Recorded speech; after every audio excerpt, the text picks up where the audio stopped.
बहुत समय पहले की बात है, जब धरती पर सूरज तो रोज उगता था, लेकिन इंसानों के मन में अंधकार फैल चुका था। लोग आलस्य, डर और निराशा में इतने डूब गए थे कि उन्होंने कर्म करना छोड़ दिया था। और इसी कमजोरी से जन्म हुआ एक काल्पनिक शक्ति का, जिसे अंधकार लोक कहा गया, जो मनुष्यों की निराशा से ताकत पाता था और धीरे धीरे पूरे संसार को अपनी छाया में लेने लगा। देवताओं को चिंता हुई, तब सूर्य देव ने स्वयं मानव रूप धारण करने का निश्चय किया और धरती पर एक साधारण युवक के रूप में प्रकट हुए, जिसे लोग आर्यन कहते थे, जो हर सुबह सबसे पहले उठता, लोगों को जगाता और उन्हें याद दिलाता कि सूरज किसी के लिए नहीं रुकता। लोग उसका मजाक उड़ाते थे, लेकिन आर्यन बिना थके कर्म करता रहा।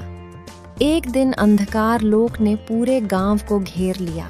आसमान काला पड़ गया और सूरज मानो छिप गया। तब डरे हुए लोगों के सामने आर्यन खड़ा हुआ और बोला कि अंधकार बाहर नहीं, हमारे भीतर है, और अगर हमें प्रकाश चाहिए तो कर्म करना होगा। पहली बार लोगों ने डर छोड़कर एक दूसरे का साथ दिया, ईमानदारी से काम किया, और जैसे जैसे उनका विश्वास लौटा, वैसे वैसे आसमान साफ होने लगा।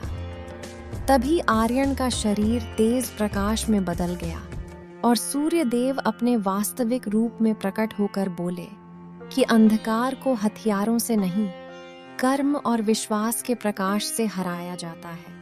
और कहते हैं उसी दिन से सूरज पहले से अधिक तेज होकर उगने लगा, क्योंकि लोगों ने समझ लिया कि सूर्य देव केवल आकाश में नहीं, बल्कि हर उस मनुष्य के कर्म में बसते हैं जो उठकर अपना धर्म निभाता है।